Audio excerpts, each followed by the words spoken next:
And our hangout is now on air. So, hello everyone. It's great to be with y'all tonight, and I'm so happy that everyone's joining us. I can see some of the conversation going on the back channel.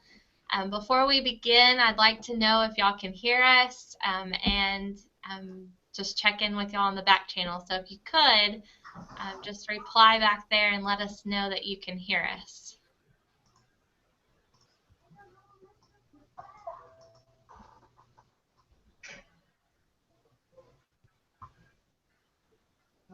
We have quite a few people: Kayla, Bonnie, Trisha, Casey, Denise, Sherry.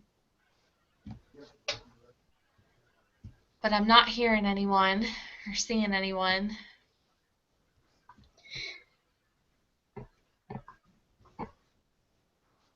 When you created a new Hangout? Loud and clear by Casey. Oh, good. Good deal. So there's a little bit of a lag there, and that's just, it happens. So, but that's good that y'all can hear us and that you can see us. If you notice, Dr. Baker is not with us this evening, but it is because her and her new little baby boy are doing good, and they are home with the rest of the family. So she had Briggs Daniel Baker, and he was 8 pounds 9 ounces. So we're real excited for her and for the whole family. So I don't know if she's watching tonight, but we'll give her a shout out and a congratulations. Congratulations, Dr. Baker.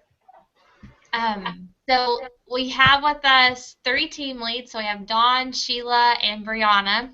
We're having a little bit of a technical issue with Brianna's audio, so we're not going to be able to hear her this evening. But I want to give Dawn and Sheila the opportunity to introduce themselves for anyone that's joining us for the first time. So Dawn or Sheila, take it away. Okay, I'll start. Hi, I'm Dawn Diaz, and I will be graduating in August. Yes, finally. I think I've been in school forever. I have a background in nonprofit management and then found myself in the world of community college. It was just by fluke. And so I've been with North Central Texas College for 12 years now, and 8 of those years I was a program coordinator over a Office Systems Technology program in the career and technical educational area. And I've been building and designing courses since 2003. And so the technology has really taken off, especially from 2005 on. And it's just so hard to keep up with courses. What I'm looking forward to is once I graduate is I'm going to totally revamp all of my online classes. And the course that or the degree plan is an associate's degree in applied science and office systems technology. And it was the first degree plan to go 100% online at North Central Texas College. So I was really excited about that. And so I'm just going to be spending my time revamping all of those courses with everything that I've learned in this degree plan. Well, it's great to have you. I know we all learn a lot from you over the whole program, and I know Team Collaborators is glad to see you and participate with you. So they've been an awesome team. Hi, I'm Sheila Dankers. I'm the team leader of the Knowledge Seekers. I'm a 5th grade science teacher right now, and I've taught about 18 years. Can you believe it? I can believe it. I feel it sometimes. But I have taught all grades, pre-K through 5th grade, and a few years ago, I just felt like I needed to learn more about technology and how to leverage it to help my students learn. And even though I had taught in several different school districts and several states when my husband was in the Navy, I never really felt like I got a whole lot of technology training from my school districts. And so I've always sought opportunities to learn about educational technology and education in general, and I just decided I'd go ahead and take the leap and work on my master's degree.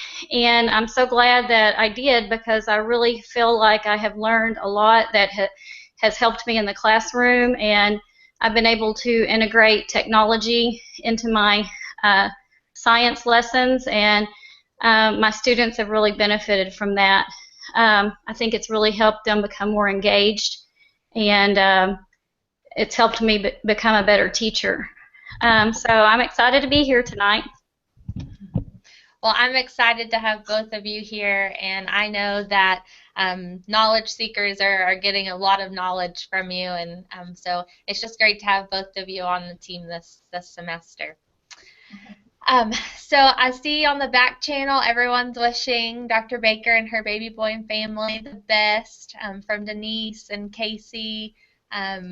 So again, it's really great and exciting for her. We definitely miss her, but the learning can't stop, and she has definitely done a lot of planning to make sure that we're prepared to move forward. So I want to look at some of the questions that came in from week 3, and 2 really important questions came from Maria Smith from Collaborators and Sherry from Innovators. And they were asking about if you have trouble with downloading software, or if your computers aren't going to run programs, what are some things that you can do to combat some of those barriers. And really, one of the most important things that you remember is that you have support out there. So either support from the software developers, or since you're taking a class with Tarleton, you have support from the help desk. So definitely don't be afraid to reach out to the help desk. They're there for you.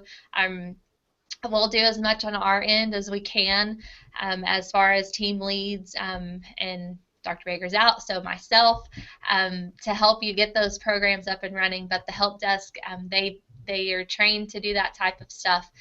Also, as far as SoftChalk goes, I want to screen share and look at, and I posted this link in the back channel. So if you want to take a look at this, all I did was I went to the SoftChalk website, and I just went to the support link, and you can see that they have frequently asked questions, they have a request support and a troubleshooter.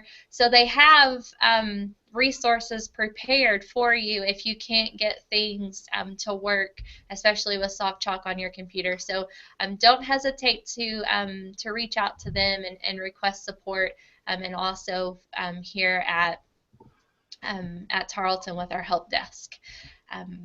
I don't think you'll be disappointed if you reach out to them. Sheila or Dawn, have y'all had any support from the help desk in the past? I have. It's incredible. I do a lot of support because I do host a lot of different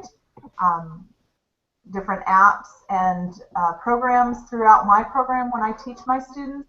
And that's the biggest thing, is being proactive and getting to know your technical support. And Tarleton has an incredible support system, and their times are really accommodating to students. Mm-hmm. Yes, they've helped me out a lot too. And I just want to say, you know, when you're at school and you're having trouble like this, you can usually reach out to someone at your school, a technology lead, a teammate, your technology department. They can always help too. And another thing that has really helped me is that I have kids that are digital natives, and my own children, and they have been awesome about helping me with different things like that. It's just, I don't know, for some reason they just, it's intuitive for them, and they just know how to fix everything. So if I ever do have a problem, I usually ask my son first. Yes, one of the things that are a difference between that digital native and the digital immigrant is that a digital immigrant will look for the handbook, and the digital native will just start clicking stuff. So. Exactly.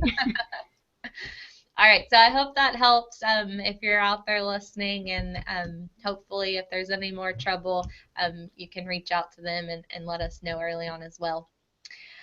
Another question came in from Erica Peters from Team Connectors, And she was asking about Google Docs and Google Spreadsheets. And we had some really good questions last week as well about Google and thinking about younger students being able to access Google and all the apps. And she asked, do all contributors to a document have to have a Gmail account, or can they use an existing account like Yahoo or Embark? Or so I'm going to let Dawn and Sheila take a stab at this one because we talked about it earlier. So what do y'all think? And no, you do not need to have a Google email account, but you do need to have a Google account. And there's a difference between the email account and the Google account. When you sign up for a Google account, which is going to encompass everything, you'll have the ability to establish your own email address. So if you have a Hotmail or a Yahoo, you can go ahead and use that. You do not have to set up a Google Mail account. And once you establish a Google account, then you'll have access to contribute to any app that they have available, which would be the docs and the spreadsheets and etc. Yep. And I know that some people, they prefer, hey, I just want everything to come to one email. So definitely leave that option open so that if you want everything coming to your Yahoo account, you know, it'll all come right there. But again, you do need that Google account, but you can connect any email address. Sheila had a really good scenario that I'd like for her to present as well about this. Okay, I think I'll read it if that's okay. If you need to share a document with a, excuse me. You okay? You may have to come back to me. Sorry. I don't know what happened to my voice. Do you want me to share? Yeah, go ahead. Thank you. Okay, so there's another option as well to where whenever you share a document, you can share a link that's public to anyone versus sharing to specific people. So, for example, if you have a whole class but you don't have their emails, then you could just provide the link, and then everyone can just click on that link and access that Google Doc or that spreadsheet. The one thing that is somewhat of a negative about just doing the link access is that when they sign on to that Google document, they'll be signed on as anonymous. And sometimes it picks them up, but most of the time it just says anonymous. So if you look at the track record of who's made different edits, you won't know the different people. It'll just say anonymous. So that's one negative aspect, but you don't necessarily have to have their email addresses there. You could just provide the link, and it can make it easier to get that document out to everyone. So that was a good suggestion, I think, by Sheila to bring up that, yes, you can just do the link or you can have the email addresses. So Erica, I hope that answered your question there. All right. There's been some questions about Evernote. I hope y'all enjoyed looking at Evernote. I definitely use it whenever I'm doing some research. Sheila or Dawn, have y'all used Evernote? Yes. Yes, I actually learned about it in this class when I was taking it a few years ago, and I've used it ever since. I think it's a fabulous way to curate content and be able to organize it and keep up with everything. So one of the questions that came from Brianna from Team Creators was, is there a way that you can clip videos? This was also in the virtual hallway.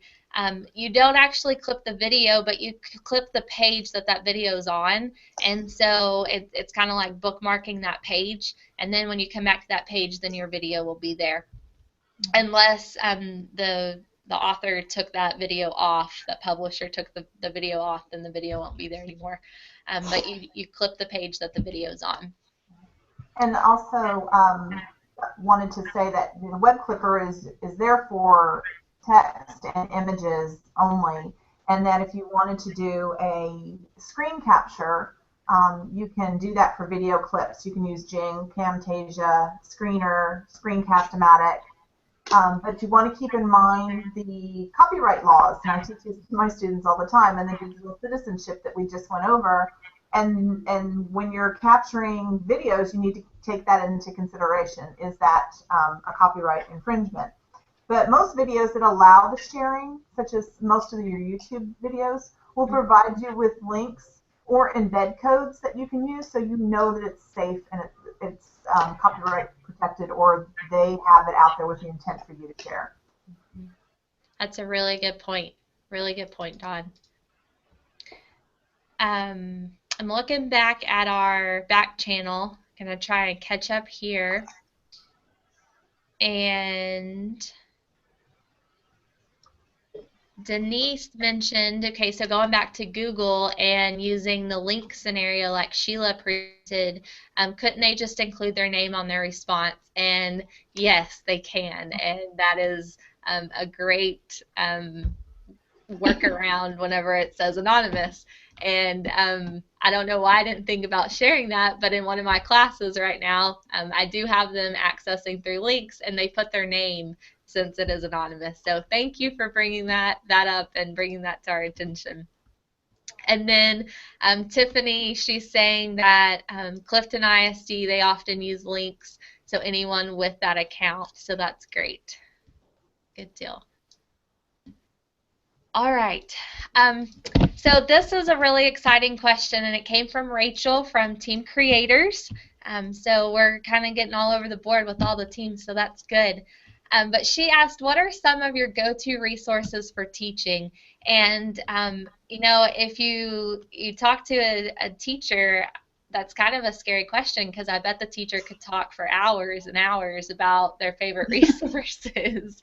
But I want to provide Sheila and Dawn that opportunity, and then I'll share with you some of mine, because, you know, resources are our best friends. So Sheila and Dawn, what are some of your go-to resources?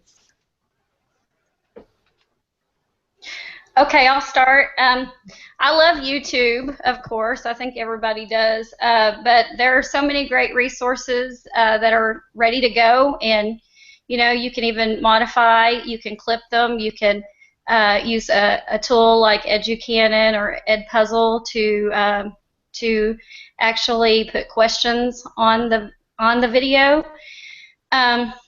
You have to be careful because of commercials and things like that, so you always need to preview the whole thing. But I think that's a really good resource, and you know, there are more and more teachers that are making demos and videos and putting them on there, and I think it's great that we can share those things now. For science, I teach science, so I like to use interactive sites for education. There are a lot of really cool games on there. It's really just like they've really curated a lot of different resources, so they're right there ready to go. Another one I like is PhET. It's P-H-E-T. They have great simulations that you can use, and interactive labs. Then I also like Teachers Pay Teachers and Pinterest. My group, the Knowledge Seekers, they were all talking about Teachers Pay Teachers and Pinterest, so I think that's one that we all love too. And one more that I like is I like to use Socrative, and I don't know if you'd really call it a resource, but I use it for discussions. I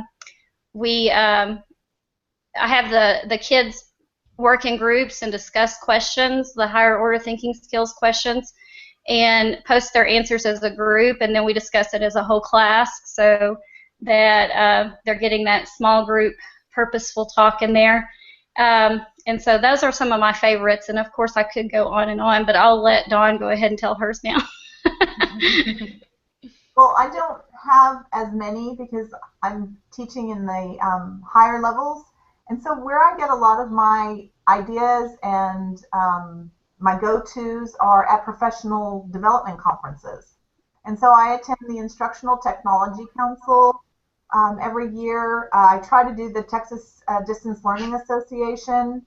I participate in listservs. Most of those boards are for Canvas. And then I use YouTube and TeacherTube. That's mostly where I get a lot of my ideas and collaboration from other peers. Great, great. Listservs are a great thing. I think Twitter is my go-to for professional development right now, just because, it's hard to travel. I mean, it's not hard to travel, but it can be so time-consuming, and so Twitter is my go-to for professional development for sure right now. And then a recent tool that I have just fallen in love with is Nearpod, and I found that it really just makes things so interactive in a face-to-face classroom, and I can have it up on the smart board as well on my tablet, and I can go through and get data right there from my students, and it's right there on their computers. So Nearpod would be my go-to resource right now. It is a content creation tool, so I am creating the content, but it's my go-to teaching resource, I guess. So, but YouTube, Pinterest, you can't get enough good things off of Pinterest. A lot of the publishers now are also offering their types of course creations, such as My IT Lab and Cengage Now, and I do use a lot of their information. Only because it's also book related, and because I teach hands-on classes that have to do with word processing and Excel and spreadsheets to the expert levels, then it's easier for me to not reinvent the wheel. It's all there for me. So. Right. We've got some going on in the back channel, and there's somebody asked a question about Symbaloo. What is that? I'm not sure. I've never looked at that. Well, I can tell you what I know about it. I saw that. I'm curious. Well, it's more like a curation tool, but you can actually, just save a lot of different websites or resources, and wow. You can use it for like when you're teaching, and you can make a Symbaloo page for like a unit that you were teaching, something like that, or just for, it's kind of like Pinterest in a way. You'll just have to look at it on there. I'm trying to think of how to describe it. The different resources are arranged like tiles instead of how it is on Evernote. I just pulled it up, and let me share it so that y'all can, if you haven't heard of it like us, then you can see it. So this is what it looked like whenever I just Googled it. And oh, wow. I am going to do this tomorrow. Yeah. That looks awesome. So thank you so much. Okay. So I believe Trisha said that, and then Luciana said that. So thank y'all so much for sharing that on the back channel.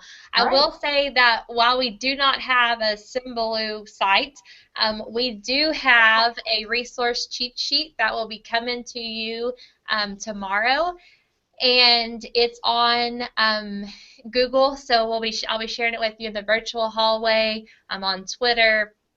And so, and I'll try to get an email out as well, so that y'all can access that. It'll be for everyone in the course to kind of come in and come do things like this. Put in, you can add, or you can just take away ideas from people. So it's also a professional network, so you can add your information.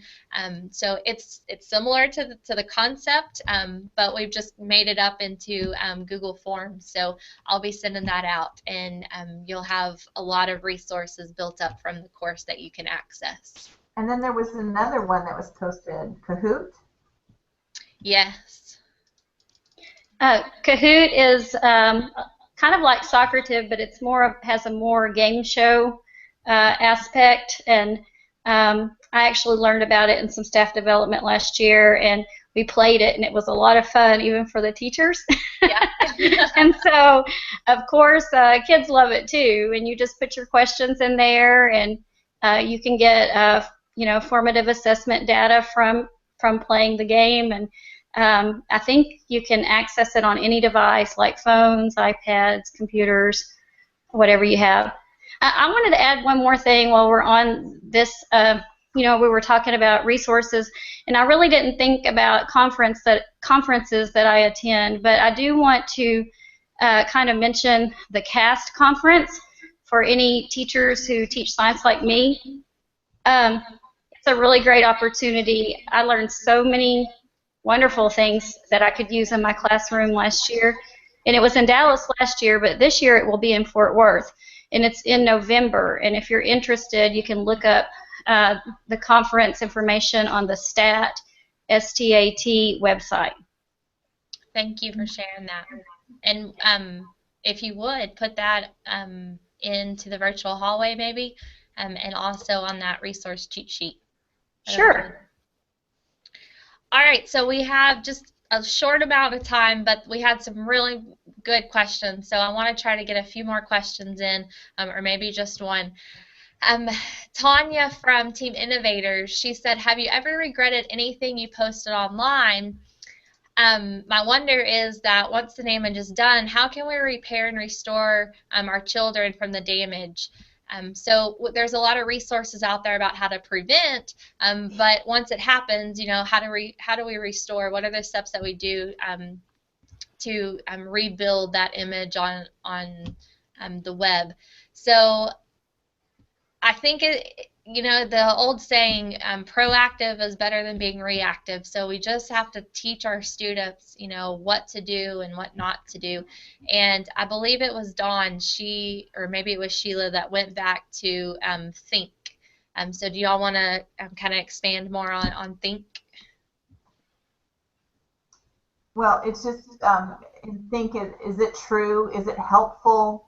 Is it illegal? Is it necessary? Is it kind?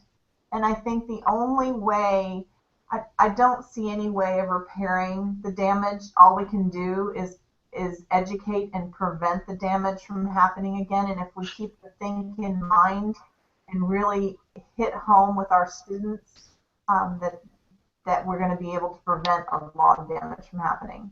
Mm-hmm. Once the damage is done, do your best to get it off the web. And kind of just like you would do face-to-face, apologize, rebuild that image with good things. Right.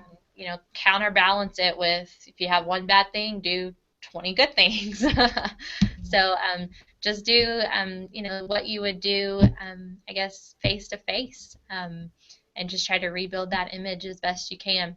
But definitely, I think sometimes we question about, should we let students get on social media or use different tools? Well, if we don't teach them how to do it, then are they ever going to learn how to properly and do it, respectfully, and with core ethical values? So I think it is that proactive approach.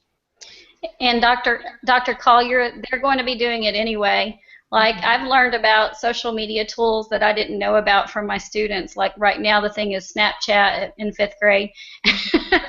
And so they're using it. So if we use it in the classroom, at least we can teach them those things, and about how they leave a digital footprint, and it's, the consequences of not being careful about what they say and do. And Susan from Team Innovators, she kind of followed that up and asked a question about, well, how do we keep our students safe in all these new sites? And there are, especially with Google, there are settings that are, designed specifically for schools and for classrooms, where we can filter things and limit what our students are seeing, but still teaching them how to use the resources. So I know one of my favorite things to use is the custom search engine from Google, and that's going to be in that resource cheat sheet as well, so that you can actually create the search engine, and then your students can only go to those sites.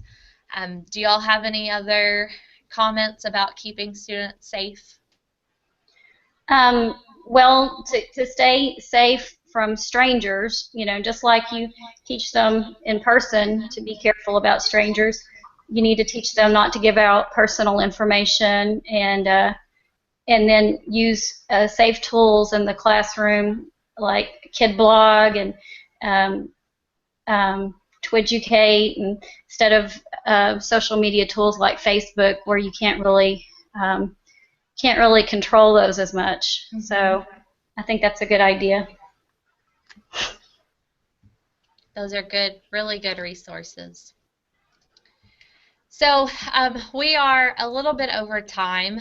Do y'all have any last comments that you'd like to send out there to your teams? I just wanted to, I posted on Twitter about Simple K-12, and they're offering a seminar on Thursday, and it's all about Google Hangouts and how to incorporate them into your classroom, and it's free, and it's online. So if you're interested, check out the Twitter feed. Great. Sheila, you have any last comments? Well, I know some people on my team were talking about what could we use instead of soft chalk. So I wanted to say really quick that I saw your and Dawn's ideas on our little questionnaire that we were filling out, and Easy Generator, Vercel, Moodle, Storyboards, some publisher content, Cengage Now, and my IT lab. Maybe we could put those on the cheat sheet as well. Yes. And I also wanted to just tell everyone to just keep up the good work and finish strong. We can do this. I know you've been working really hard during your summer, but it's going to be so worth it. And just hang in there and let us know if we can help you with anything. Yes. I couldn't have said it better myself. So we are in week 4, but just a reminder, if you didn't catch it on the homepage, that week 5 is opening tomorrow. And so that's an overlap of week 4 and week 5, and I know that's going to seem like a lot to some people, but just stick with your time management plan. The theory behind opening week 5 early is because our course ends early, and so we have to give you the same amount of, we want to give you the same amount of time to finish week 5 as you would the other modules. So week 5 is opening tomorrow, and so that's an overlap, so just be prepared whenever you see those and just make sure you get both of them done in time. It'll be like the other modules, the same steps, so just work through them diligently, give yourself plenty of time, and just stay focused and hard at work. And I mean, I can't say better things about all the learning that's going on. I know I learn just as much from all of you every semester, so it's an amazing process. So just keep up the good work. So with that, I guess we will sign off, and we look forward to seeing you all next Tuesday for our last live broadcast, and connecting with you all on your communities and your reflection documents and your key points. So we will see y'all later. Bye. Bye.